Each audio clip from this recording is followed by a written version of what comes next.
末世降临，极热、酸雨、虫灾、地震等等灾难接踵而至。上一世，我独自苟延残喘了4年，只为再见那人一面。而当打听到他的死讯后，绝望下惨遭他人暗算，我再也无力挣扎。我猛地从床上坐起，下一刻，我看向自己的胸口，没血，也没伤口。我没死，这是我的大学宿舍。我有些颤抖地解锁手机。3024年10月1日，我重生了，重生在末世到来的15天前。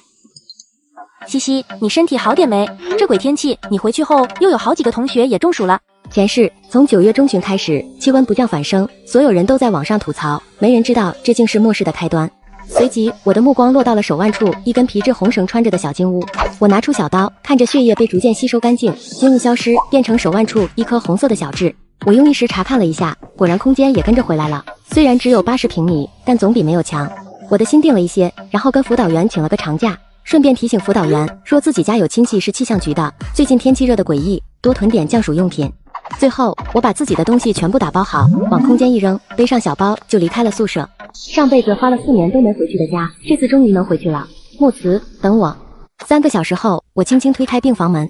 木慈，比我大5岁的邻家哥哥，小时候两家一直都很亲近。然而在我11岁那一年，两家一起开车去自驾游，却在高速时遇到连环车祸，独留我俩相依为命。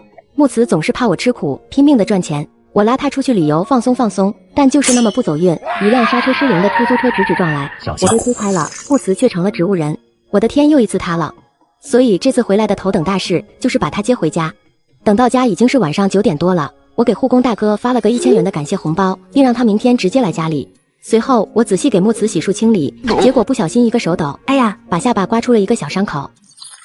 金屋空间升级中。金屋升级？升什么级？什么意思？我尝试用意念进入空间，可是怎么都打不开。金屋空间升级中，已进行10%，请耐心等待。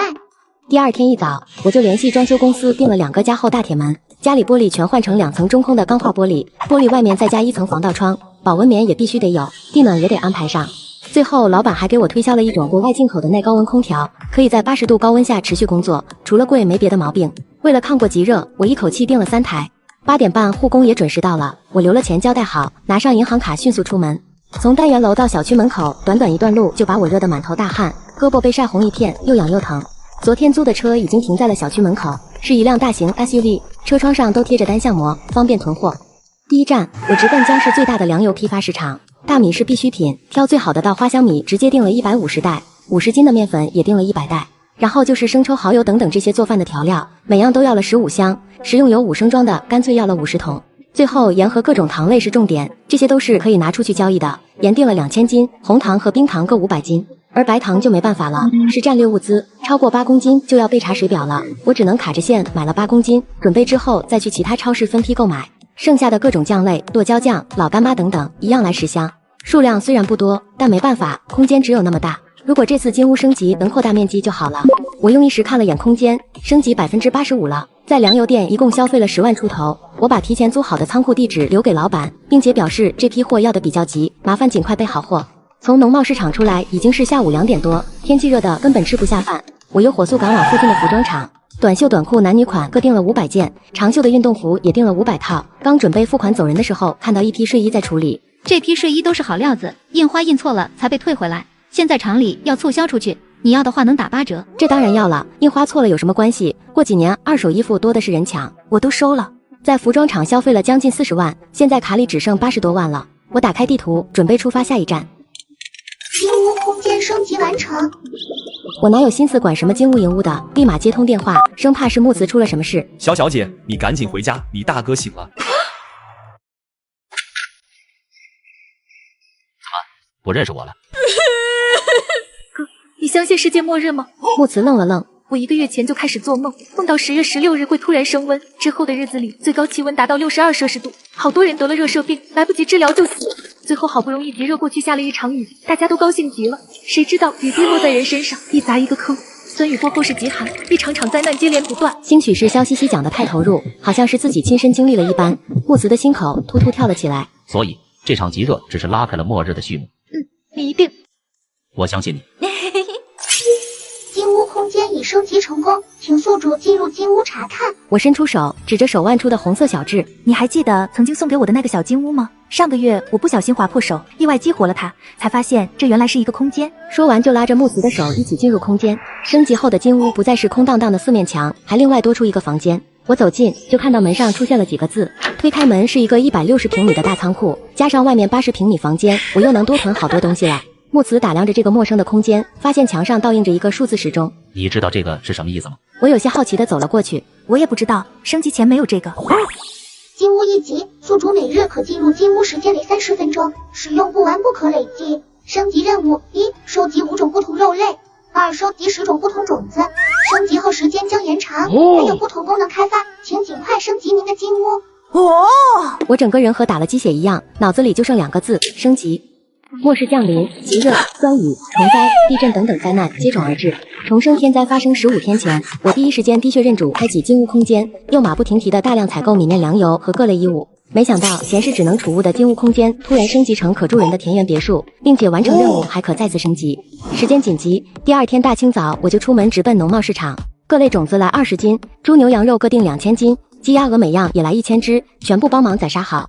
新鲜蔬菜囤购5000斤，每样水果也来500斤，争取后半辈子不差新鲜水果吃。各种鱼类订了2000条，以鲈鱼、清江鱼和罗非鱼为主，刺不多还好吃。至于帝王蟹、澳龙这种贵价海鲜，就需要预定了。我留下定金，要求老板5天之内必须送到。老板们好久没见这么大的单了，一个个笑得合不拢嘴。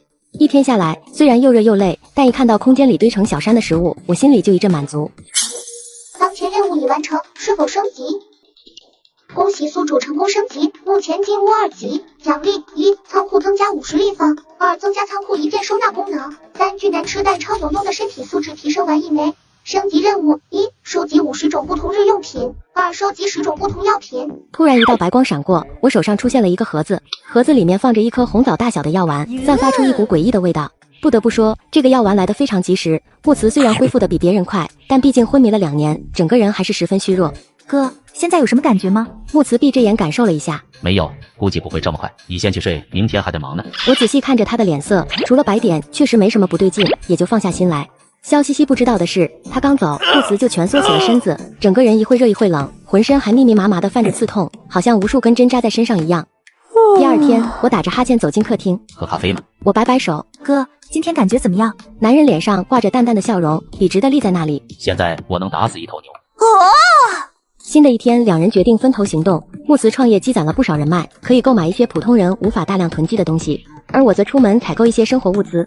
晚上8点结束一天的采购，回到家，木慈就将我带到一处仓库，里面囤积着太阳能发电板、各种防护服、大量汽油、柴油、煤炭以及一些药品，甚至还有武器这一类的物资。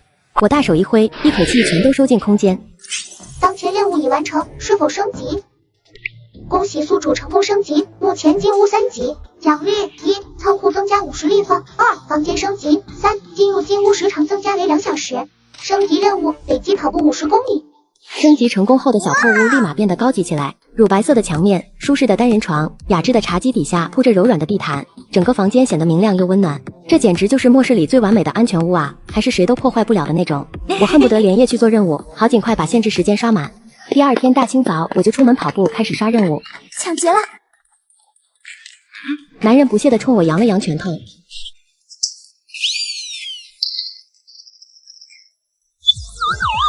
靠，哪来的多管闲事的丑丫头？1974年，第一次在东南亚打自由游戏，这是乱去的。凄厉的尖叫把赶来的民警都吓得一哆嗦。警察，快把他抓起来，他要打我！警察同志，他先是抢我的包，被抓住了，又拿出刀子。这个妹妹是正当防卫，你们可不能冤枉一个好人啊！民警看了看3人，什么都别说了，先去局里做个笔录吧。万万没想到，警察直接通知了木慈。这和上学犯错以后被老师叫家长有什么区别？哎，你男朋友啊？那是我哥好不好？亲哥？长得也不像啊。不是亲的，从小一起长大，也和亲的差不多了。既然不是亲哥哥，那你还不加把劲，把他变成亲哥哥？这种极品男人多抢手啊！要是被人抢了，你哭都找不着地儿。你要不要停停？你在说什么鬼话？末世的日子比王宝钏挖野菜都苦，哪有心情谈恋爱？我叫王佳，今天真的谢谢你。你不知道包里的东西对我家有多重要，以后有什么需要帮忙的就联系我。没事 ，Girls help girls 嘛。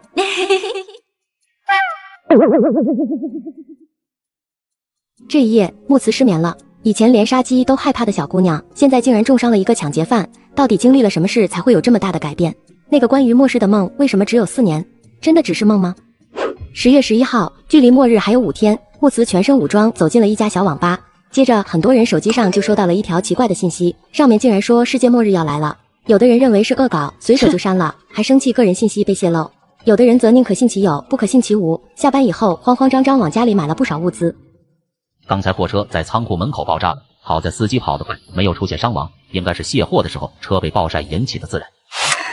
怎么会这么快？国上，上次梦里这种事是在16号之后才出现的，这到底是怎么回事？不管什么原因，我们都要做好最坏的打算。仓库物资已经齐了，等会先去把东西收了，这几天尽量待在家里。天灾末世，极热降临，重生归来的萧西西马不停蹄地开始突破，一切都在往好的方向发展。没想到极热竟提前爆发了。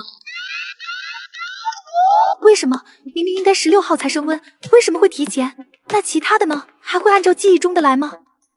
收拾好心情，我找出遮阳膜布。家里玻璃本来就贴了隔热膜，窗帘也是选的最能遮光的，再加上遮阳膜布，这里外3层的阻挡，最起码能让室内温度比外面低15度左右。忽然，一阵凄惨的哭喊声响彻整个小区，就连双层玻璃都没抵挡住这个声音。我吓了一跳，锤子就直直地落下来。木慈听到声音连忙过来，确定没有砸伤才放心。你去沙发上坐着，我来。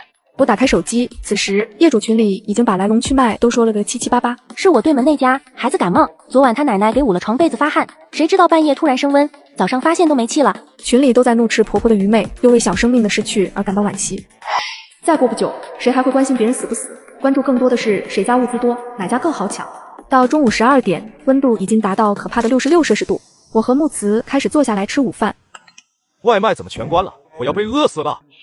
这么热的天，谁给你送？想赚钱也不能不要命啊！我好像饿出幻觉了，闻到一股红烧排骨的香味。这个宝藏表哥就住我们楼下，但是所有窗户都关得严严实实，这都能闻到。他是狗鼻子成精吧？直到晚上9点多，太阳才不舍得收起光芒。小区里的人都趁着凉快一些了出门购物，我和木慈也随大流一起去了附近的超市。回到小区门口的时候，看到一个老太太晕倒在地上，周边围着几个人，却没一个上前扶一把，有的还拿出手机拍视频。我实在看不下去，和木慈把老人扶到阴凉处。老人挨着地面的一侧已经被烫红了一片。木慈拿出半瓶水往老人脸上洒。我已经打了急救电话，现在医院还能救人，等以后药物渐渐用光，送去医院也只不过是换个地方等死罢了。高温已经持续了3天，最热的时候达到70摄氏度。随着因中暑死亡的人数不断攀升，所有人的情绪开始失控，大家都疯狂防御。而经过这几天的努力，金屋也成功升级。恭喜宿主成功升级，目前金屋5级。升级任务：收集金子100斤。好家伙，不愧是金屋，别人金子都是论克买，这直接按斤来。正吐槽着，王家发来了信息，说是给我准备了点东西。没过多久，从电梯里出来5个男人，每个人都扛着几个箱子。我看着摆放了一地的物资，心里不禁涌上一股暖流。晚上10点半，群里正叽叽喳喳的讨论昨天有业主被抢劫的事。人没事吧？劫匪没伤人，不过儿子被亲爹揍了一顿，现在估计下不了床。换我也得揍！现在这种日子，吃的被抢走和等死有什么区别？可是没有电梯卡，那些人是怎么上楼的？这也太危险了！艾特物业。物业姗姗来迟，安抚了业主们一通，却屁用都没有。哼，那些劫匪10有8九是和物业合作了，不然怎么可能轻而易举地打开电梯？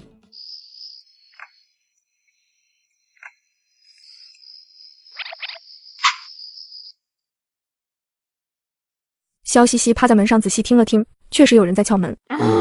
物业这帮大爷，或许是昨天的那次成功给了劫匪信心，今天更是一点都不掩饰了，还没打开门就在外面开始分赃。快点，听说这家有不少好东西，今天抢的多分你1成。里面还有个女人，一会也带走，可以好好伺候咱们兄弟仨。我都好久没，嘿嘿嘿。听着这番恶臭的歪歪，萧西西心里一阵恶心。今晚是无论如何不能善了，但凡放走一个，就会有数不清的麻烦等在后面。木子脸色阴沉的都能够滴出水来，手上的钢弩对准门口。突然，打头的男人兴奋地冲了进来，开了，快进来！另外2个同伙见状吓了一跳，老子今天非得弄死这2个小可爱。他认为老二的死完全是因为没有防备，而他不一样。我劝你们乖乖把物资搬出来，我们只求财，要是不听劝，那就别怪我手里的刀菜。老三疯狂按着电梯，他从来没感觉电梯速度这么慢。饶了我吧，我就是一时鬼迷心窍，求求你们放过我。刚才在门外说要带走西西的就是他，木慈铁青着脸，一脚结束了他的生命。这些人真是烦死了，害得我大半夜还得收拾这一地的血。木慈看着萧西西苦着一张脸，拿着拖把一点点清洗地上的血迹，没有半点害怕和不适，就像是已经见过不少这种场景。他轻声一笑，有些秘密不需要深究，他只要确定西西此刻是安全的，那就足够了。两人花了1个多小时，才把客厅清理的不再那么像凶案现场。哥，这3具尸体怎么办？收到空间，找个地方扔了。不如送给物业吧。这群人害得他俩半夜又是杀人又是打扫卫生，不给物业找点麻烦，他心里不痛快。王哥，值班辛苦了，我准备了点小礼物给你们，麻烦一会儿去电梯里搬一下。物业今天有2个人值班，王成刚收到萧西西短信的时候还觉得疑惑，转念一想，肯定是被抢了一遭害怕了，这才慌慌张张的上交保护费，随后便带着小张一起在电梯口等着。杀！王成刚赶紧死死捂住小张的嘴。闭嘴！你想其他人都听到吗？和我先把尸体处理了。可他们杀人了呀！所以呢，报警！别忘了他们是从哪里拿的电梯卡，一查我们都得完蛋，只能怪他们没本事，3对2都干不过。不过这事还得告诉陈哥一声，那2人对他们威胁太大，他们的人说杀就杀，太不把他们放在眼里了。天灾末世，极热降临，萧西西收到闺蜜王家送来的急救物资，竟遭人惦记，当夜家中闯入3伙劫匪，被萧西西和木慈察觉并雷霆捕捉。萧西西回想刚才的事情，估计以后也少不了麻烦，连夜在走廊安装了一扇铁门，到时候面对这种事也能多一层保障。第2天醒来已经是下午4点了，太阳火辣辣的炙烤着大地，恨不得把自己所有的能量一口气释放。萧西西洗漱完走进餐厅，餐桌上已经摆满了丰盛的早餐。来，再吃点水果，有助于消化。吃过饭后依旧是训练时间，这几天萧西西已经把钢弩使用的比较熟练了，虽然不能像木慈那样一箭穿喉，但像西瓜那么大的脑袋他还是能射中的。至于箭最后会落到眼睛还是嘴巴，那就看命了。晚上11点，温度降到了48摄氏度。今天出门的目的是收集建材，我们来到10公里外一个在建的别墅区，工地上放着不少红砖、钢筋、水泥等，我一口气全收进空间，等以后政府建立基地，这些东西是可以拿来换积分的。两人也不多停留，准备回家。走到半路，萧西西听到隐隐约约的呼救声，两人并没有多管闲事的想法，继续往外走。谁知道他们不去找麻烦，麻烦却主动找上门来。嘿嘿，小妹妹，大半夜来这干什么？别他妈废话了，赶紧弄回去，明天收获的就来了，还能多赚一笔。两人都只盯着萧西西，压根没把木慈放在眼里。他们兄弟有10来号人，吼一嗓子就全出来了，根本没在怕的。男人伸手就要往萧西西脸上摸，可他的手还没碰到脸，心口突然传来一阵剧痛，根本来不及呼救就停止呼吸。另外一个也已经被木慈解决了。听他们刚才的话，似乎还在做人口买卖。哼，都不是什么好东西。我们先摸过去看看情况，再决定后续怎么行动。顺着刚才的呼救声，两人终于找到了这帮人的老巢，看起来应该是极热前刚封顶的别墅，里面没来得及装修，连窗户都没有。房间内，2个男人正对一个女人上下其手，女人被绑着动弹不得，另外2个女人则被捆在一边，旁边还坐着几个同伙。都给我小心住点，明天还要验货。知道的，大哥放心。萧西西数了一下，一共7个，除了钢筋棍，没看到别的武器。能搞。两人一人举着一把弩对着窗户，嗖嗖2箭射向了别墅内。木慈直接射穿了喉咙，而他的那一箭射穿了一只耳朵。突然而来的2箭让别墅里慌乱起来，而刚才被压在地上的女人看到这一幕，却放声大笑起来。这群畜生也有今天。萧西西正聚精会神盯着刚才被他射穿耳朵的那个，又放出一箭，还是不太准。他干脆抽出唐刀，冲进了别墅。别墅里还剩3个男人，但他们已经被刚才的夺命箭吓得双腿发软，看到冲进来的女人也不敢有任何反抗。求求你们放过我们吧！你们杀人的时候也有人这么求过你们吧？你们放过他了吗？说完也不听他们回，一刀让他们永远闭嘴。最后萧西西给3个女人解了绑，一个女生朝他鞠了鞠躬，独自离开了。刚才大笑的女人走到被射了2箭的倒霉蛋身边，拔出箭又疯狂地刺回去，似笑接了一下，随后他拿着箭一下刺向了自己的心脏。萧西西抿了抿唇，什么都没说。说什么呢？以后的日子活下来未必就比死了好过啊！他是疯了吗？怎么能这么残忍？这怎么还救了个大圣母？你走的时候能不能带着我呀？不能。那我被他们抢走的食物呢？关我屁事！赵月看着萧西西的背影，一脸不可置信，但看着那把还在滴血的刀，也不敢追上前去质问。萧西西才不管那个女生是怎么想的，她正翻着一个黑色手提袋，竟然是金子。她正发愁去哪找金子完成任务呢，这就送上门来了。应该是这帮人之前贩卖女人赚来的，这下都便宜了她。此时木慈也走了进来，赵月眼神一亮，心跳也无端加快了几分。哥哥，一会你们走的时候能不能带着我？我好害怕。他向来知道怎么利用自己的优势激起男人的保护欲，但这次仿佛失效了。混！我没有坏心思的，我只是害怕。木慈没听他说完，冷着脸直接走开。赵月又是尴尬又是委屈，这些人怎么都这么冷血呢？两人到家后，萧西西从抽屉里拿出手提秤。哥，你说这里有2斤吗？我觉得也就1斤半左右。果然，这袋金子一共820克，不到2斤。肖西西把金子收进金屋，任务进度也刷新了。怎么回事？还有20克呢？怎么还搞中间商赚差价呢？末世降临，极热、酸雨、虫灾、地震等等灾难接踵而至。肖西西在收拾物资途中，从一伙人贩子手中救出3名女生，没想到一个女生竟立马拔剑自我了结。说什么呢？以后的日子活下来未必就比死了好过。他是疯了吗？怎么能这么残忍？这怎么还救了个大圣母？距离极热开始已经过去半个月了，超市被政府接管，食物和水都得凭身份证限量购买。虽然遏制了疯狂囤货的行为，却也带给所有人一丝丝希望。看，国家还没有放弃他们，再挺挺，总能回到以前的。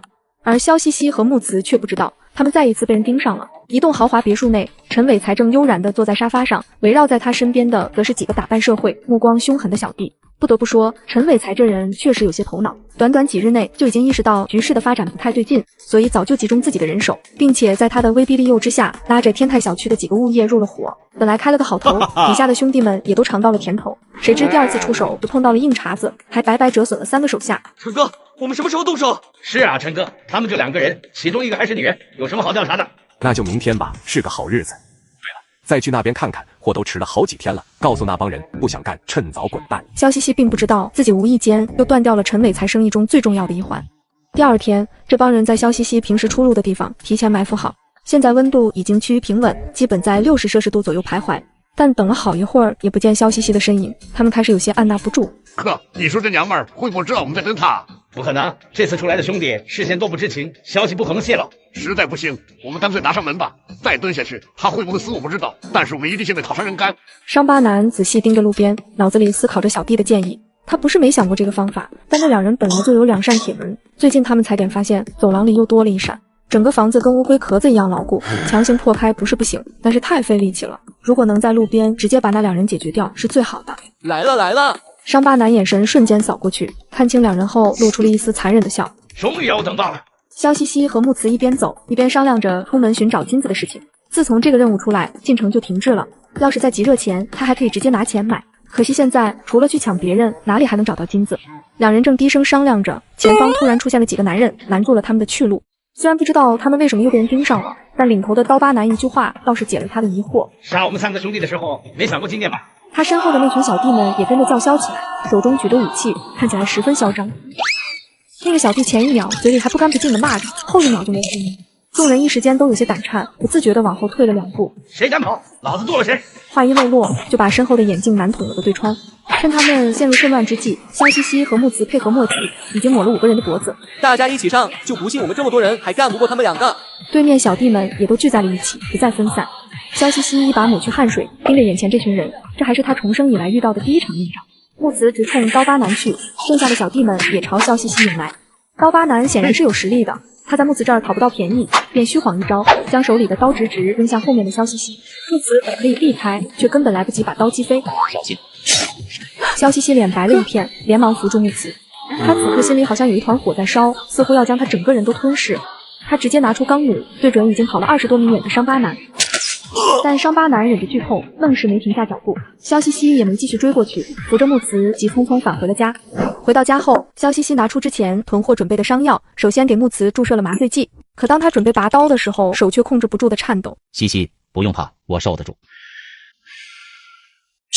看着已经昏睡过去的木慈，他咬牙，刀疤男必须死。今夜只有王成刚一个人值班。突然，一把刀悄无声息地抵住了他的脖子。是谁？你想要什么？说说你上面大哥的消息。什么大哥？我就是个保安，什么都不知道啊。怕他，不怕我？我都说。我就知道领头的叫陈伟才，以前做房地产的，手下有不少人。他住哪儿？盛世豪庭，他住盛世豪庭，具体哪一栋我就不知道了。像我这种小喽啰还不够格。得到了想要的答案，肖西西毫不留情地一刀割断王成刚的脖子。虽然没问出刀疤男的消息，不过知道了陈伟才的住处，刀疤男也跑不了。第二天，业主群直接炸了，尸体已经被拉走了，听说是一刀封喉。救命！为什么会变成这样？现在死的是物业，那下一个呢？警察呢？不管吗？现在到处都是抢劫的，犯人数都数不清，白天还没办法出警，怎么管？我看这情况，以后只能靠自己。肖西西翻着聊天记录，这些邻居还不知道，物业活着才是真正的危险。倒是楼下这个宝藏表哥还挺清醒，这种人才能在末世活得更久。不知道是不是因为木慈吃过金屋奖励药丸的原因，短短2天，整个人就好得七七八八。不过两人暂时没去盛世豪庭，打算先去各大写字楼搜寻一下金子。如果金屋能给新奖励，也对他们之后的行动有所帮助。西西，快过来！哇，全都是500克的，一共150根。哥，任务够了。恭喜宿主成功升级，目前金屋6级，奖励仓库增加90立方，进入金屋时长增加1小时，增加训练室1间。注意，训练室内所有武器不得带出，但可无限取用。升级任务：收集不同书籍。